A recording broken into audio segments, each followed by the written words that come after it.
Good morning, lovely artists, and welcome to our unit on texture. So we are on the fourth section of our design booklets, and we're going to start with our texture worksheets. Okay, let's take a look at texture. So texture is the way something feels. Quite simply, the way something feels. So, I'll give you some examples. This wool, this yarn, has a soft texture, right? A pet has a soft texture. This has a scrapey, corrugated texture. So different things have different textures and a different feeling. Have a look at this. This part of my cardigan feels different to this part because it has a rib. When I run my hand over this, it's got a ribbed feeling, and over this it has a soft feeling. So people who are blind have an augmented sense of touch, and they're able to use texture in a writing called Braille. So they run their fingers over the writing, which is made of little raised dots that make texture on the paper, and they're able to read like that. A very amazing invention that helps people who are blind. All right, so let's have a look at what we're going to do for texture. Okay, so the first thing we are going to look at is a strange word called impasto, which is where one builds up paint to create a textured surface. And artists do this with oil paint, where they put lots and lots of layers of paint down. And sometimes they can paint the sea. And when you go up close to the painting, you'll actually see that there's a 3D effect because they use a palette knife and they apply lots and lots of different layers of paint, and it stands away from the painting as a texture. Then we have matte. Matte is a non-shiny surface. So an example of something that is matte would be the handles of these scissors. Do you see? They don't have any shine to them. It's a matte plastic. So that word is called matte. This case that my glasses are in is glossy. It has a gloss surface. Do you see? It's shiny. It's shiny. So that is called gloss. And then semi-gloss is something that is only slightly shiny. Okay, so you're going to create texture by repeating and overlapping shapes, lines, and patterns. Wow, have a look at this over here. Over here we have a hairy texture. And the hairy texture is done simply by overlapping lines and wrapping them around the contour of the object. So if you look at this, I'm going to carry on here with my hairy texture. And hairy texture simply looks like this. Okay, so this is how you would draw a dog or a cat. If you want to make them look shaggy and hairy, you can play around with lines like that. Do you see? Very simple way of creating. And look how I follow the contour line of the sphere, and there we go. Okay. Then you can create a rough texture, which is simply a mixture of dots and short lines. Okay, so this can be lots of fun to add that kind of a texture. Then a smooth texture is best achieved by using a pencil. So I'm going to color this in with a pencil like this around the edge here, because remember the light is falling over here. So value, which we did last week, and texture sometimes overlap. So we can create texture by adding value to our work. Okay, watch this. Whoops, my pencil just flew back.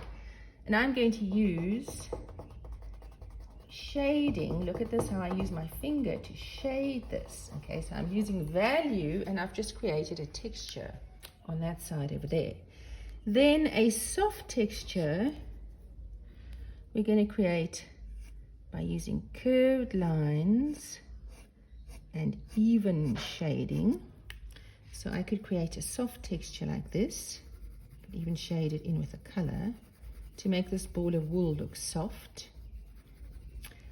Then a bumpy texture I would use rounded lines inside and around the edge of an object. Look at this. This gives it a bumpy texture. And then a sharp texture. So there's bumpy, there's sharp, where you would have these pointy things. Oh my gosh, it looks like a coronavirus. Okay, there we go. That would be your sharp texture. Then a wood texture, you would just follow a wood grain effect. So you could make a wood grain effect by drawing these kind of texture lines. Okay, so this is how you would make a flat thing look like wood. So lots of different ways you can play around with texture. Okay, so for your worksheets, you're going to draw a wood texture on the shape below. And how you're going to do that is you're simply going to follow this example over here, and you're going to draw these kind of wood effect lines that you would see on a wooden table or something. And you could even shade this in a little bit. So you would carry on drawing the whole thing, and then you could shade the lighter and darker areas, and that's how you're going to create a wood texture.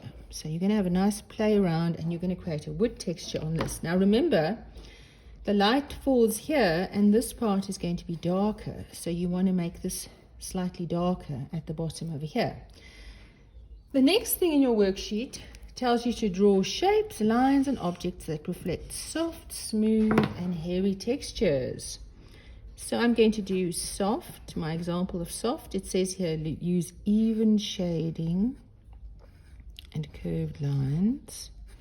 So I'm going to create something that looks soft, like this.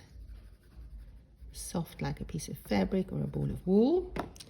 And smooth, I'm just simply going to create this we already did, and we're going to create a smooth texture by using value. Remember, you're going to use shading, smooth shading and value, and I'm just going to smudge this a little bit like this with my finger, and there we go. I've just created smooth. And then I want you guys to have lots and lots of fun creating nice hairy texture. So I'm going to draw a guy, just a very quick guy like this. And I'm going to use a hairy texture, which is just overlapping lines, right? Let's give this guy some ears like this. And I'm going to use lines to create a good old-fashioned Abraham and Moses kind of beard and moustache, right? So there you go. That's how you're doing hairy. Okay, so we got the three: soft, smooth, and hairy. Then we're going to do rough, sharp, and bumpy. Rough, remember rough is your dots. So I'm going to draw an object like this. This is a lemon, guys. I've decided to draw a lemon, right? And so I'm going to make the lemon look rough by doing a mixture of dots and short lines. And I'm going to do a sharp texture. Let's imagine I'm going to draw something that looks like this. And I'm going to draw lots of spikes like this on the surface. Look at that. Immediately, that looks like something you wouldn't want to sit on or touch, okay? That looks like some kind of a cactus. So by doing this, I've instantly created sharp. There we go, and we're going to do that like that, like that. Okay, next, I'm going to create a bumpy texture, and I'm going to do a potato, and I'm going to make lots and lots of bumps on my potato like this. So it's going to look, well, it looks a bit like an asteroid, this as well. So there you go. Okay, so then you're going to use your shading to make these look bumpy. Do you see? Suddenly this flat thing looks like a 3D thing that's got lots and lots of bumps on it. So I want you to have fun creating something bumpy. Probably a moon rock, right? So I've done a nice lemon over here, and I've done a moon rock, and I'm feeling very creative, so I'm going to color my lemon in yellow. And have a look at this, how you can create a texture on your fruit simply by using very childish, okay, mixtures of dots and short lines. And then over here, you guys are going to test out a whole lot of textures. So I want you to do hairy, smooth, rough, soft, and sharp. Okay, that's how you're going to do this. Okay, so I want you to have lots and lots of fun filling this in and practicing with your textures, and then we're going to get on with our design booklets.